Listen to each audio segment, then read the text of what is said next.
This Jocks 94.5 podcast is brought to you by Millennium Satellite and Video. Log on to msbnow.com. TV excellence everywhere. That's Millennium.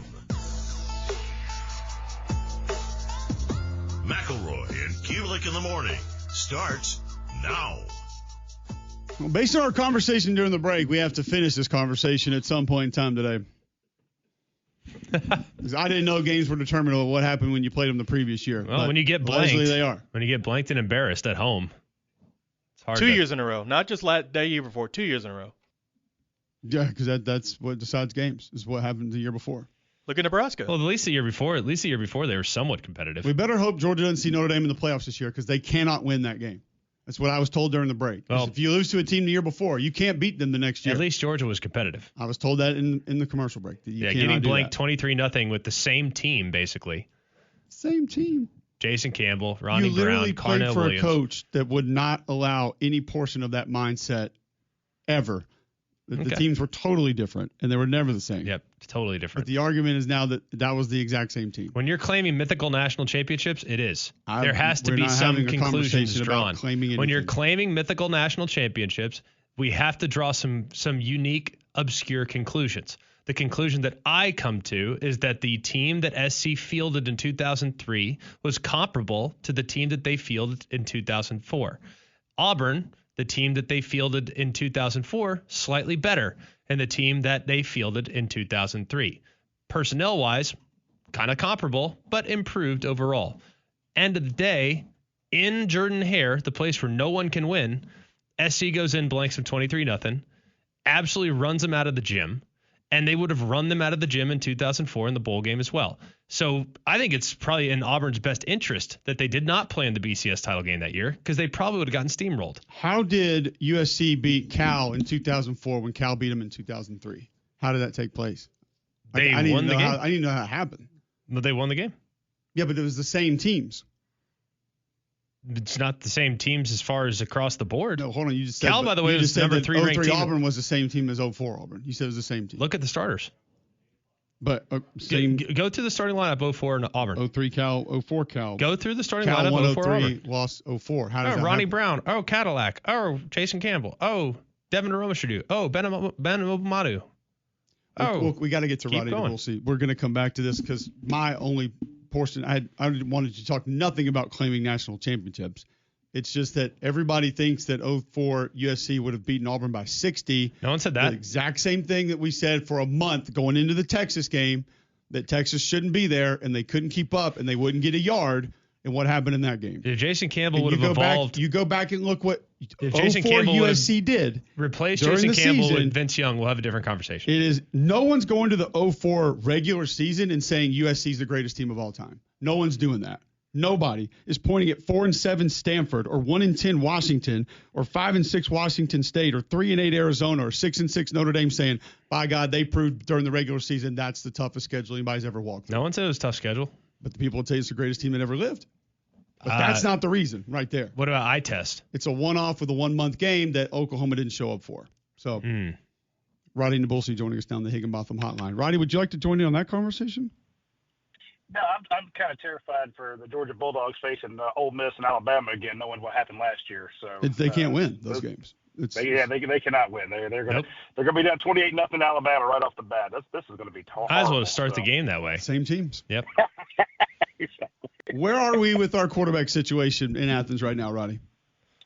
Yeah, somebody asked Kirby if he's going to go ahead and name Gunner Stockton the quarterback, and I thought his response was kind of funny. He's like, "Why? So you guys can write that?" And I'm like, "Well, kind of, yeah, Kirby. That's why we ask you questions." But he basically won't. He will never give anything.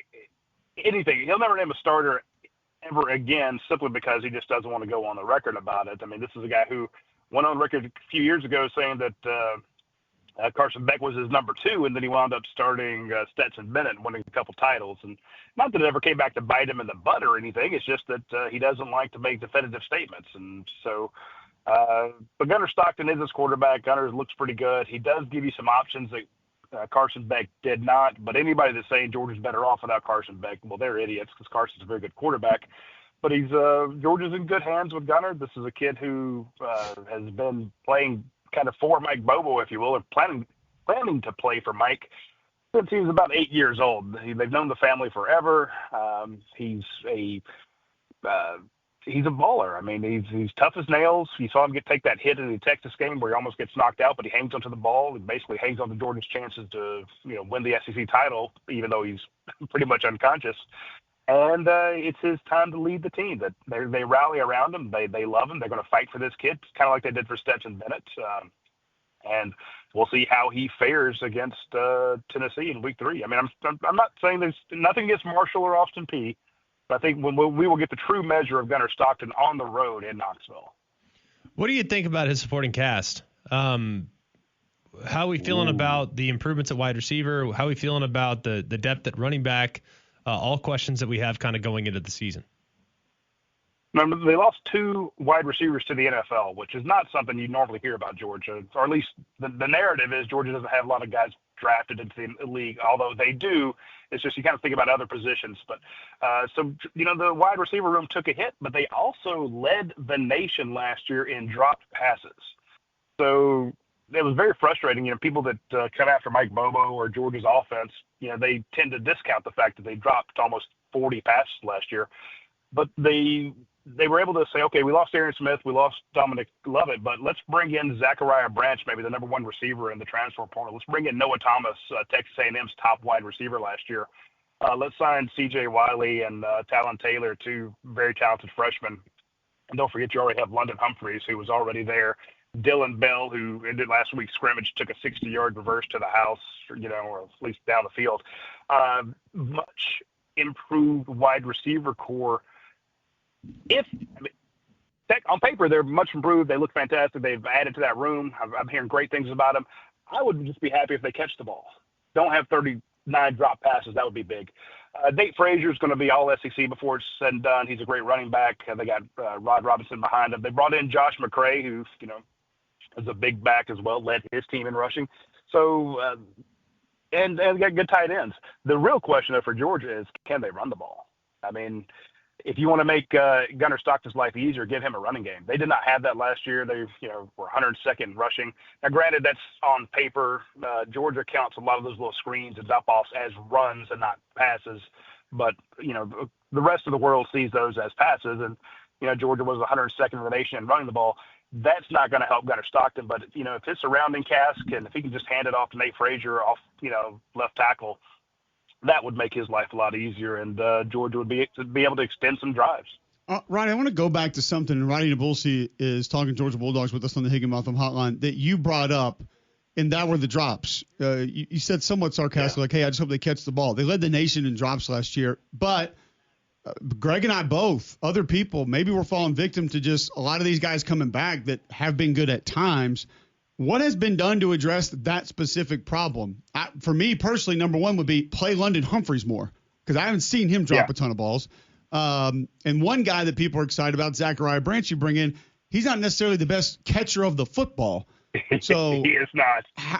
How has this been addressed with this football team this offseason? Cole Young is back.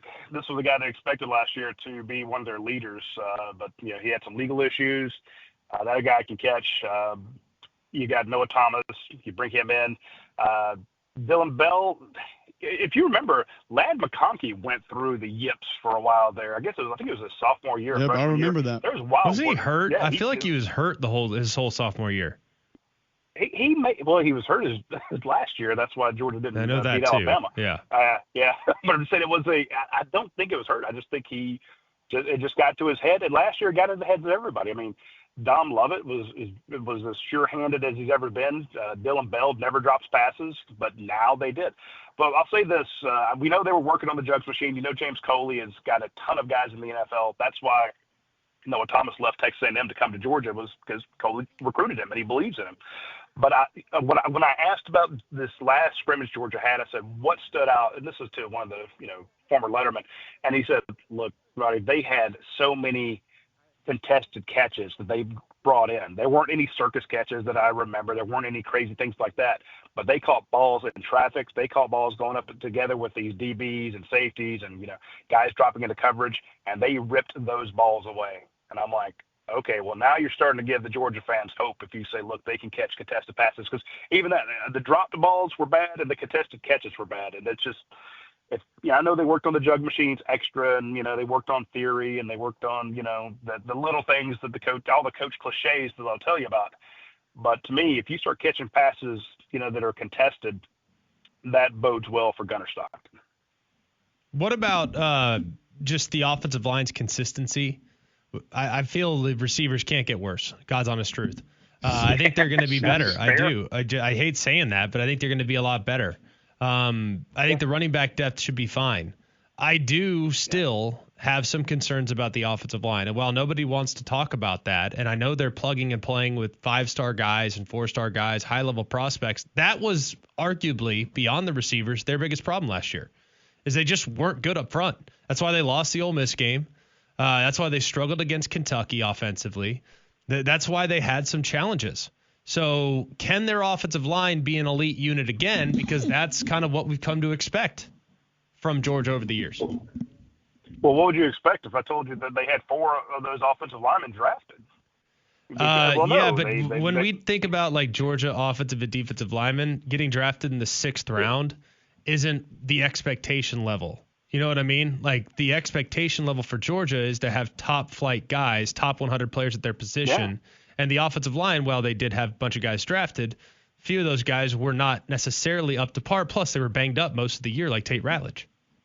Oh, I agree. Yeah, I mean, Tate was a 2nd-round pick. You had Dylan Fairchild goes. You get a lot of these guys get drafted. So you're thinking, if I tell you any other team in the nation had 4 guys drafted to the NFL off the offensive line, you think, well, they should have been able to do whatever they want. That should have been a national championship team. They should have been able to run it down everybody's throat, but they couldn't. And you're like, okay, well, now if you've got to replace 4 drafted guys, what do you have? You're going to have a bunch of inexperienced guys coming in. And they kind of do. But, Monroe Freeling, the left tackle, he had some starts last year. And if you walk by practice, you'll hear Kirby Smart just chewing him out. But Kirby chews out everybody, so you can't use that as a gauge. Ernest Green was the starting left tackle, but, he got hurt. Now he's over the right side. Drew Boba got a couple starts last year. So you have a bunch of guys who are replacing those talented players with decent experience. Now, they haven't been, not all of them have been year-long starters. Micah Morris has been in the program longer than just about anybody else. He's one of the strongest guys in the league, definitely one of the strongest guys on the team. He's playing left guard. And then you have kind of a log jam at the right guard spot where, Daniel Calhoun's working at it. Michael Uni's there. And then this new kid, I want y'all to remember the name, Juan Gaston. He's 6'7", 335 pounds. He's dropped about 25, 30 pounds since he's got to Georgia, but he's getting snaps with the first team. So that might be your guy, that your can't-miss guy that you're expecting to see, in the Jamari Sawyer, Andrew Thomas, Roderick Jones, top pick. So there is the possibility that they get back to that consistency, that domination. And Georgia was terrible on 3rd and 1, 3rd and 2, short yardage plays. They just could not get it done last year with those banged up offensive linemen that they had. But now, if you can get Roderick Robinson, the big back, Josh McCray, a big back, and you get this little push from those guys. And also, they got a very talented group of tight ends who are pretty good blockers. You don't have Brock Bowers and Darnell Washington, but Lawson Lucky can block. And Elias Williams, think about this kid, 6'7", putting on some weight. He's a true freshman. He is going to be a powerhouse as well. In other words, Georgia has a good group of linemen, offensive and defensively, coming in who are true freshmen who are going to get some playing time. And that kind of tells you that there's playing time to be had, because not all those spots are locked down. Where's Ernest Green, and are you in line with me that it's most likely going to be a lot better for him this year, closer to what it was 2 years ago? I think definitely. I mean, he knows it's his contract year. This is a guy who has to – there's questions after last year. And, yeah, he was injured, but he was not – I mean, you think a guy coming back for his 2nd year at left tackle, he's going to dominate. He did not. And injury is part of that. Now he's on the right side, and he knows that this is the year that he makes his money. So he's going to come in, and I think between him and if you have Gaston on the right side, or Uni, or if if Michael Morris moves over there, or Daniel Calhoun, they are going Georgia will be able to hand off right and just run behind Big Ernie. So I definitely think this is his year. Radi, we appreciate it. Always good catching up. Always great insight on this Georgia program. Back to those 3rd and 1, 3rd and 2s. I would think Gunner Stockton can solve a lot of that problem this year as well. I mean, if you keep him healthy, he can be a little bit more of your short yardage back also. I agree 1,000%. Remember, no one ever feared that Carson was going to keep it. Just the threat, just the threat. That backside guy having to be play a little honest. There you go. Very excited about what Gunner can do with his legs. Radi, appreciate the time. Great catching up with you. We'll do it again soon. Thanks, guys. Here's Radi Nabulsi joining us on the Higginbotham Hotline. Wednesday, August 20th, 8 to 15, right here on Jocks. We'll continue the college football conversation, take you around the SEC. You'll hear from some SEC coaches, SEC players the rest of this hour. Phone lines will be open, 800-239-9569. You can text into the show, 205-834-9450. Tweets are coming in. Accusations being pointing at me there. We'll get to those. At Mac and Cube, you can tweet into the show if you need to. Don't forget about the Gusty Gouls Group if you're looking for a new home.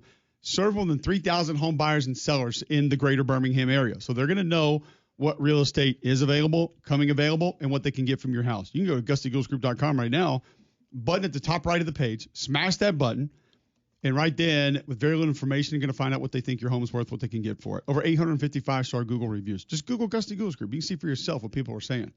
There are going to be good things there. 205-542-1996 or go to GustyGoulsGroup.com today and start packing. More on our conversation on the 2004 college football season prior to Radi Nabulsi when we come back next right here on Jocks. Go inside Jocks 94.5 on Jocks TV. Morning Jocks, Mac and Cube, 3-man front video simulcasts are presented by Bill Smith Buick GMC and Game Day Men's Health. Watch on the Jocks mobile app and YouTube by searching Jocks 94.5 TV. All right, welcome back here. McElroy Cubelic in the morning, 800-239-9569. You want to get in on the Higginbotham hotline, we'll spend some time there. Because if the calls are like the tweets, should be a fun day for me. True Serum 74 tweeting into the show at CB200820014 is the handle. Heck yeah. At Mac and Cube. Cole, please stop. I like you. Thank you for liking me. Heck yeah. But you are proving exactly what people, parentheses, outside of Auburn, seriously hate Auburn. Why do you wake up one day out of nowhere, claim you won a national title when nobody else says you do or you didn't win it on the field? Amazing. I'm going to carefully go back to the beginning of how I prefaced our previous conversation, in that the goal of having it was that my opinion always has been that 2004 UFC would have run Auburn out of the building. And by further documentation, research, study, looking at things, I kind of don't feel like now that necessarily would have been the case. Don't know who would have won the game. Not saying Auburn would have definitely won the game. But I'm saying that this USC team is put on a extremely high pedestal. Would you agree with that all the time?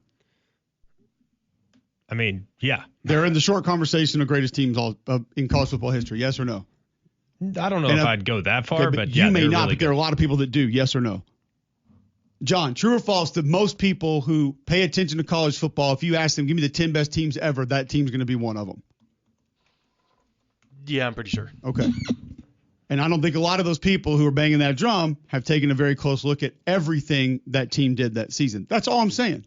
That's it. I'm telling you, my opinion has changed a little bit that team was as dominant as maybe we thought they were.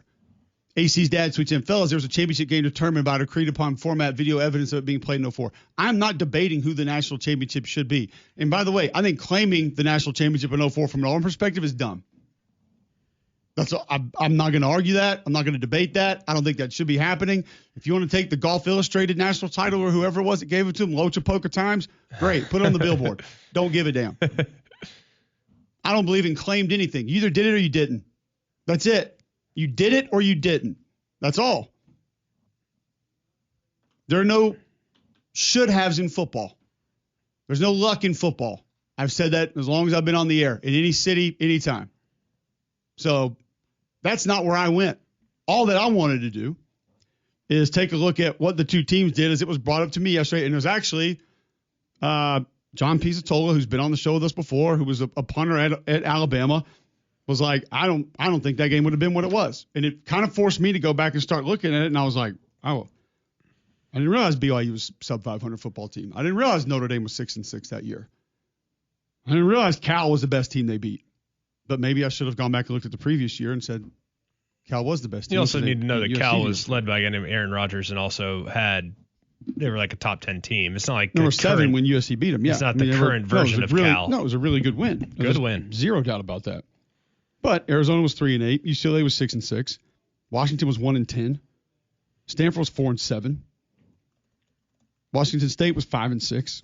Oregon State was 7-5. It wasn't a litany of world beaters that USC just ran through that year. That was the only thing that I wanted to bring up, is that my opinion may be a little bit different now that game would have been 56-0.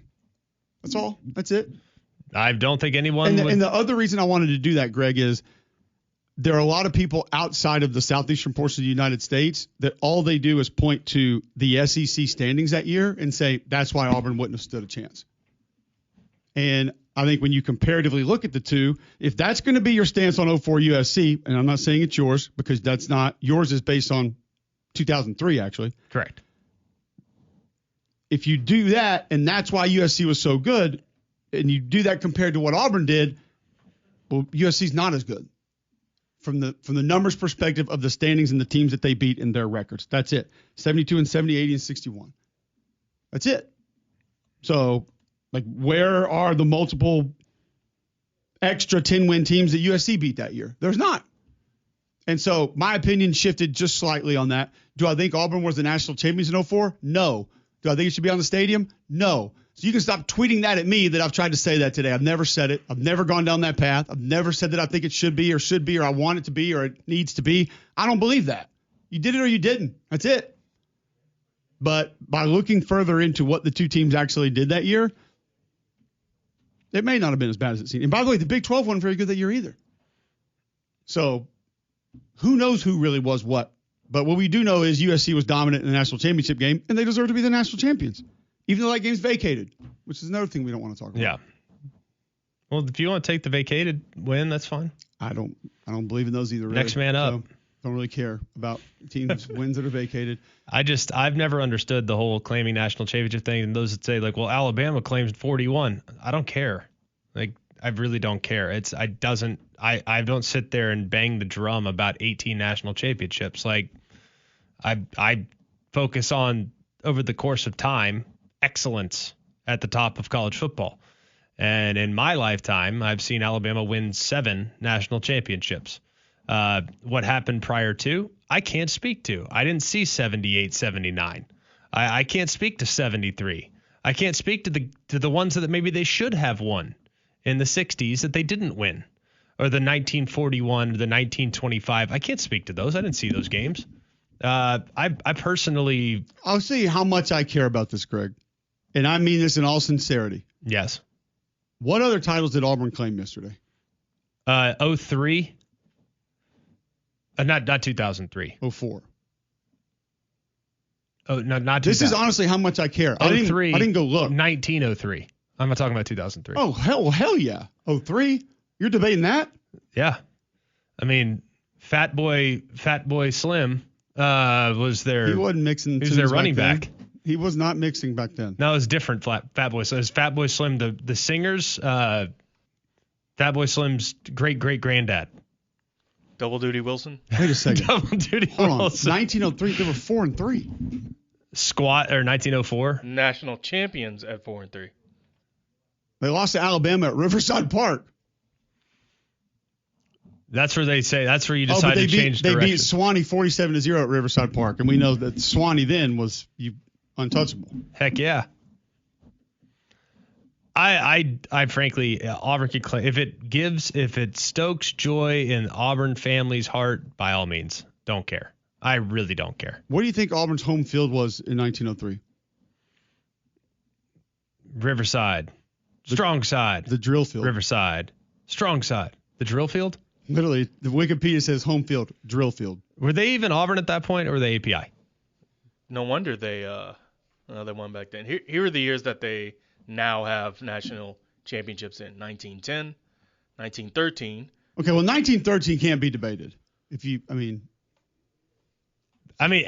that happens. Actually, with this topic, I actually shouldn't be sarcastic on this because there are people who can't handle it. They can't take it. Anything that happens pre-Titanic, I have a hard time with. A new one is 1914. That's your AD and Titanic? No, BCS era is usually my 80. So Titanic is like your 2008 so for Damien anything in football? pre-1912, I have a hard time with. Got it. Where's Damien's cutoff of it really happened in football? 2015? Like anything pre-15? Yeah, 14 even recognized? 14 no, because Mariota won before that. So it was 14 13. playoffs, so 14. 2014 is when football started for Damien? Got it. Yes. Okay, noted. Jay in Sylacauga wants to chime in. Welcome in, Jay. Hey, guys. Appreciate you taking my call. I just wanted to say this. Everybody's talking about the USC offense and Auburn's offense, but if you look back, Auburn's defense, I think, was ranked number one in several statistical categories. And I wanted to bring this up, too. Auburn had a brand-new coordinator that year, Bobby Petrino, who turned that offense around. We had seen USC's offense. USC hadn't seen ours. Plus, that would have been Auburn can't win one game out of 3. Why? How many times have we talked about this? About like team rankings and stuff like that.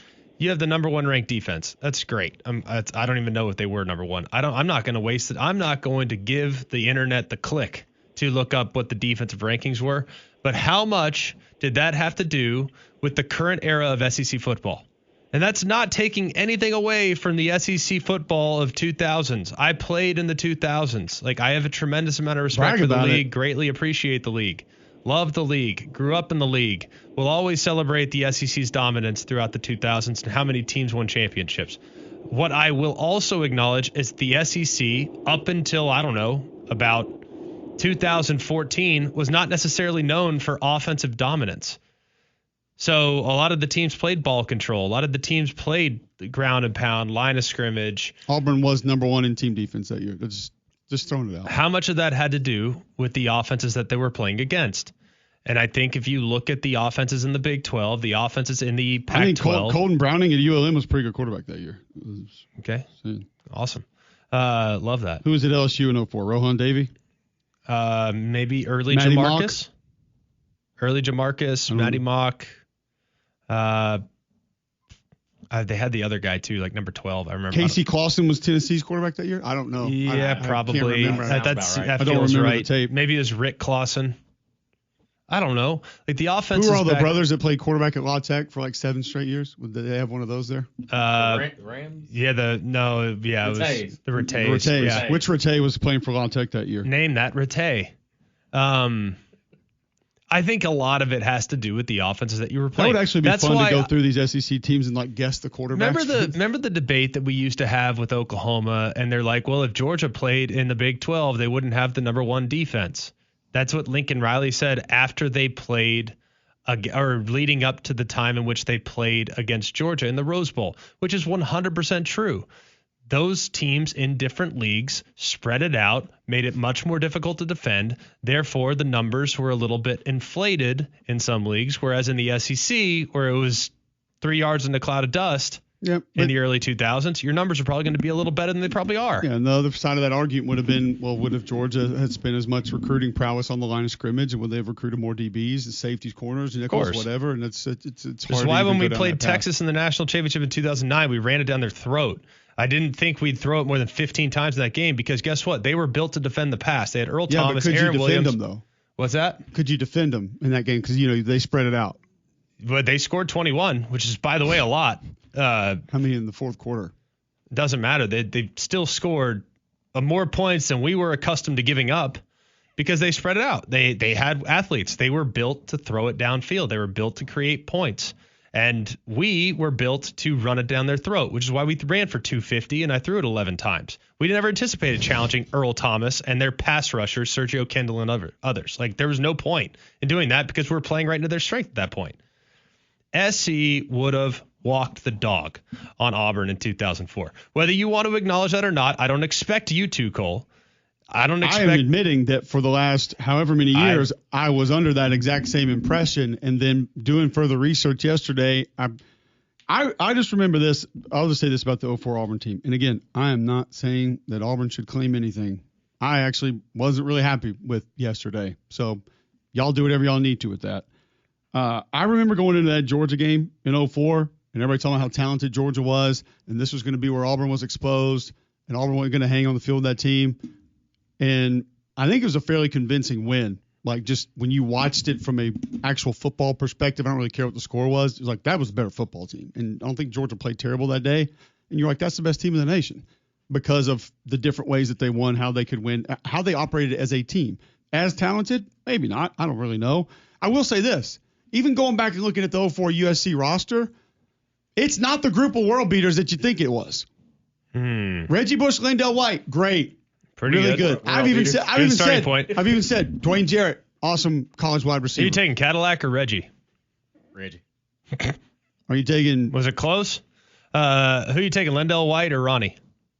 That's actually not close. I'd probably say Ronnie. It's not close. Okay, Lindell White or Cadillac? That's actually not close either. Okay. Better nickname. Fine, I'll give you that. I will say I'll probably take Steve Smith and Dwayne Jarrett over any of the Auburn receivers. Come on, Obumanu? Very good college player, but I'm going to take Smith. Jarrett absolutely in college. Smith was good, dude. He manhandled people in college, but I don't think Winston Justice was starting on that offensive line. Like Ryan Khalil. Yeah, Hall of Famer. It's fine. You can have King Dunlap. We'll take Ryan Khalil. Like your linebackers were Keith Rivers, Dallas Stars. Yeah, pretty good player, Keith Rivers. But I'm just like, where are these guys that nobody could even physically match up with?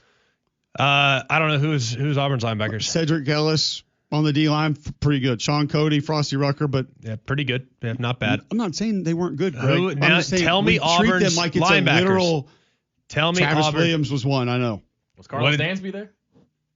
This might have been Dansby might have left in 2003. Okay, so was Williams was he like an all-pro? What did he do? No, Travis is a great defensive coordinator now. He was undersized. He wasn't going to play in the NFL. Okay, so now dude wasn't a good football player. Let's go tail the tape. All right, you take pull up Auburn's starting lineup. I'll pull up SC's starting lineup. We'll go tail the tape. Ready? I'm trying to find the depth chart, which I cannot locate at the moment. It's because we don't release it. I got a bunch of oars on here. Times are different in 04, man. You're not giving them that. All right, pull up the stats then. Can you pull up the stats and we can draw some conclusions there? I think I can get to that. All right, I got it. Jason Campbell at quarterback. We know Matt Leinart at quarterback. All right, who you taking? Who are you taking? Quarterback advantage. Let's actually take fullback. I'm taking Jake Slaughter. All right, you can. All right, so let's. All right, we got starting quarterback Leinart, Campbell. Who you got? Leinart. Is it close? No. Thank you. Backup quarterback Cox, Matt Castle.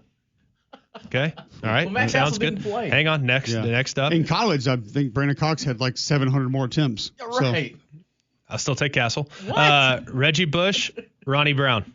Reggie Bush. All right. Lindell White, Cadillac. Cornell. All right. So sounds good. We got 3-1 right now. And I think that's even up for debate because I think Lindell White was pretty dang good at what they asked him to do. He averaged 5.5 a carry and had 1,000 touchdowns in his career. Let's go to wide receiver. Steve Smith, Obumanu. Steve Smith.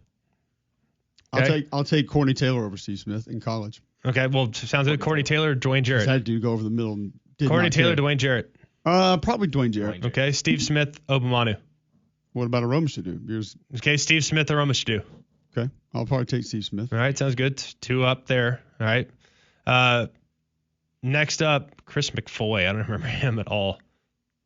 You had Aroma Shadu, Obumanu, Courtney Taylor. You had Anthony Mix, kind of a hybrid, like in between tight end, wide receiver that did some different things for him in that offense.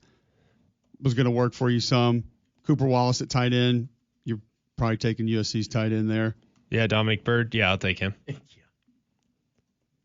I can't get tackles, though, is what I can't get. I'm going to tell you this. There's not a USC corner that I'm taking over Carlos Rogers. No. All right, that's fine. You can have Carlos Rogers. You can say whoever you want at tackle. I'm not taking a USC tackle over Marcus McNeil. No. Well, it's center. Who was the center on that team? Is it Joe Cope? I'm trying to no recall. Idea. I can't recall. No idea. I don't have the starting lineups. I can't find it for whatever reason. All right, well, here we go. Let's just for the record, we'll go look at the NFL players. We got to go to break. We'll do it on the other side. We got calls coming in. We got people tweeting in. They're all mad at us. Back after this. The capital of the sports talk nation. This is Jocks 94.5 and JocksFM.com. Birmingham. All right, welcome back in. McElroy and Cubelic in the morning.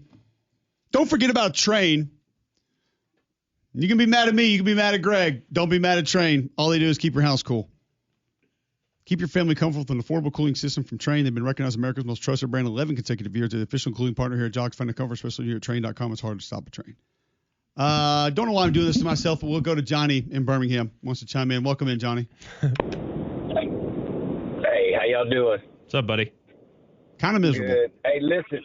Well, I understand, man. You know, to me, this whole national championship, all these, I'm going to call them mythical national championships anyway, because it's all based on, forever it was based on what we think voters voting on. I think in 100 years from now, people are going to look back and say, you know, this whole thing is stupid. I don't think we have to go back 100.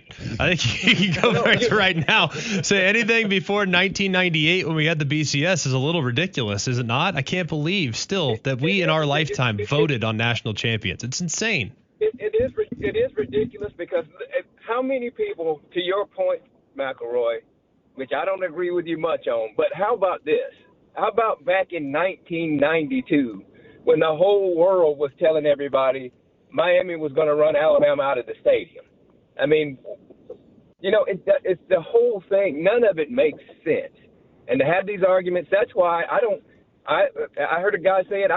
Put whatever you want in the stadium. You claim 100 national championships. What does it matter? I mean, most of these national championships are based on what people think, and then you put two teams together, and whoever wins that, well, that's the best team. And the whole thing's stupid. So, you know, what do we care? Well, I mean, really, what difference does it make? If Auburn claimed, and I'm an Auburn fan, if Auburn claimed 25 national championships, I mean, Alabama claims 18 or something, and I think, you know, 4 or 5 of those are dumb. But, you know, it's what difference does it make? Claim whatever you want. Johnny, honestly, like a breath of fresh air call that we, I think, all needed today. Thank you very much. I appreciate that. And I mean that sincerely. Beham Dog wants to chime in. Welcome in, Dog. Hey, good morning, fellas. Hey, I'm loving all the Georgia references this morning, even though it was full of shoulda, coulda, wouldas. But and I'm claiming a national championship because if Alabama wouldn't have put Tua in, we'd have probably won that one. So anyway, I'm claiming it. Like that. Yeah. So Hang hey, the quick banner. question, guys. I want to switch gears. What's that? Hang the banner. Yeah, exactly. Absolutely, man. Hey, I do want to switch gears a little bit, and we can jump back. But this is something I've always wondered. Everybody that loves sports, that all your listeners, you know, realize that you guys have the best job in the world, just to get on the radio station and just and talk football, talk ball. You read our Twitter mentions, you might not say that. Well, I am, but my question is this. You guys are very, very unique. I listen to a lot of sports talks radio, and most of them guys are just talking heads that just enjoy football, kind of like me. You guys dive so deep into the weeds with analytics and stats. I wonder if you guys have ever thought about going into coaching. I think you guys would be fantastic coaches. And I've always wondered, I just want to know if you guys ever had the aspirations of possibly going into coaching at some point. And I'll hang up and listen. And thank you, Dog. Go Dogs. Thanks for the call. I appreciate it. Cole's going to, for sure. After today, I'm going to have to. I think Haney's going to fire me after today. Greg, and I'm going to speak for Greg a little bit, but then he can chime in. We would both love to coach.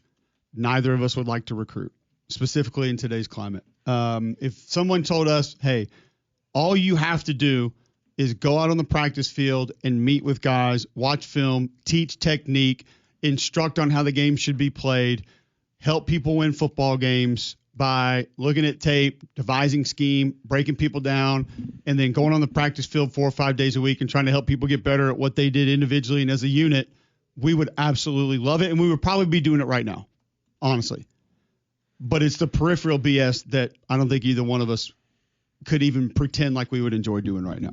I would love to coach. It'd be it'd be extremely fulfilling for me.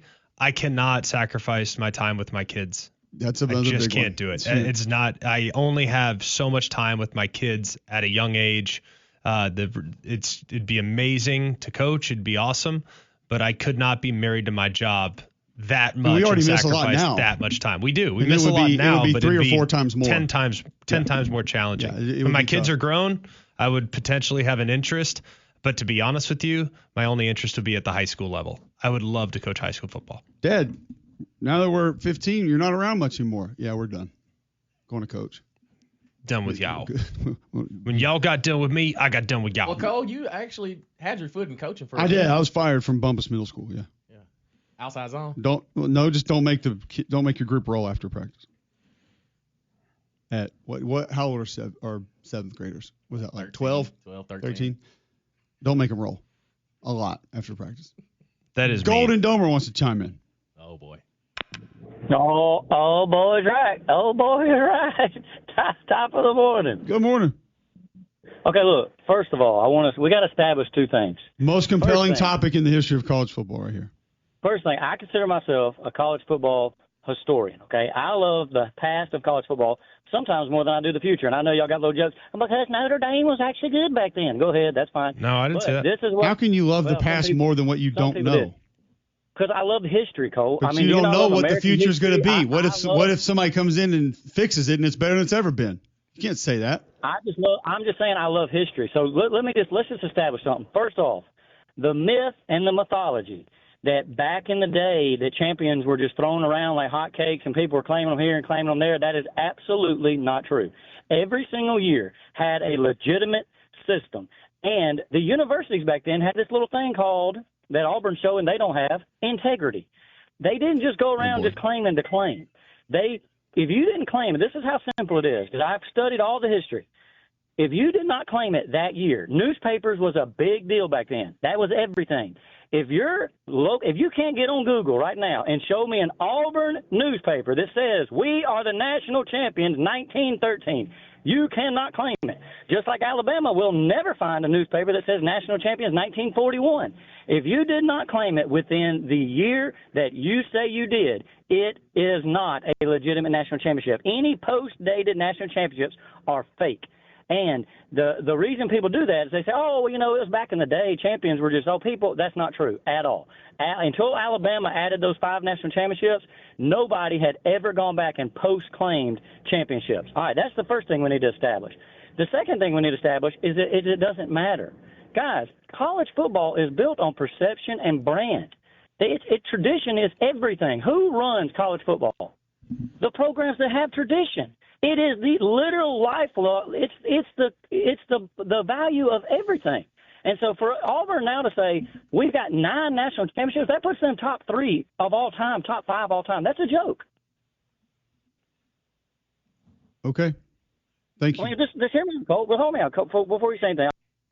I've said clearly on the show multiple times today that I'm against it, not for it, and I think it's dumb. So I'm not backing it. Therefore, there's no debate. There's no argument over that specific discussion. I can't sit here and go to what the Reuters poll or the API or Time Magazine was doing in the 1800s or early 1900s. I don't know exactly how that operated. I wasn't alive then. I don't know what was bogus, what was BS, what happened. We can look at what took place on the field. And I know there are some that people say should have gone one direction, and the team beat the team that won it during the regular season, and then they didn't win it. It's like, what?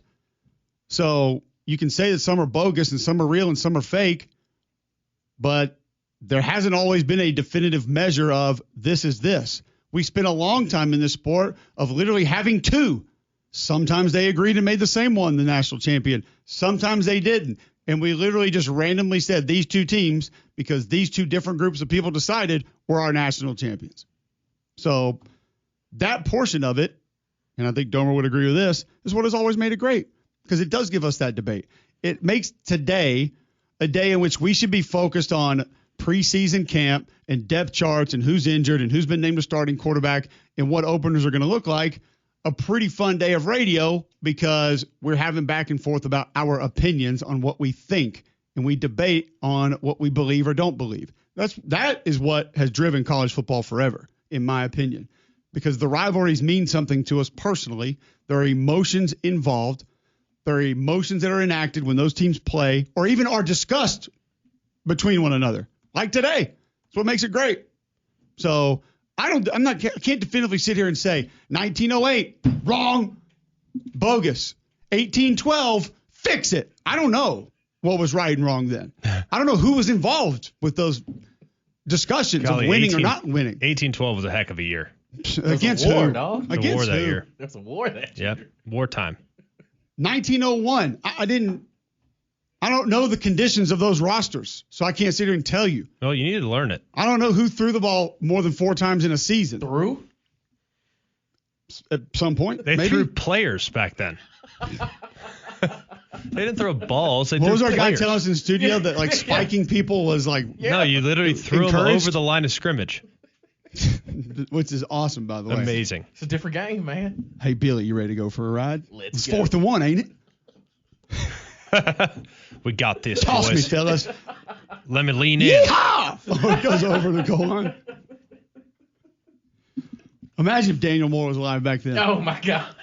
It'd be so good. Painting fullbacks getting thrown. There'd be a whole new stat for offensive linemen. Tosses. Successful throws. Oh, boy. What a time. Old Ramhead Malone, he averaged 0.5 yards per toss. That's all he needed. He was a player we had. Old Grenade Greg over there. He's tossing overhand. Slingshot me, fellas. Oh, goodness. What would the ways be that like you cheated the system when you're throwing your own players? You spring, like let a guy get on your back and you jump and he jumps off you. Back with more after this. Go inside Jocks 94.5 on Jocks TV. Morning Jocks, Mac and Cube, 3-man front video simulcasts are presented by Bill Smith Buick GMC and Game Day Men's Health. Watch on the Jocks mobile app and YouTube by searching Jocks 94.5 TV. Welcome back in. McElroy Cubelic in the morning. David Barrow tweets into the show, Grenade Greg destroyed me. That was a great nickname, by the way. Especially if back then you did actually throw the football 100%, like lob style. There's nothing more amazing than the visual I have of one of my teammates flying over the line for a first down and expecting me to just hammer throw him over the line. Sounds a bit aggressive. Chuck tweets into the show, get the pitchforks out for Cole today, tar and feathering by the Tumors Oaks. I'm here for it. And y'all say y'all want our jobs.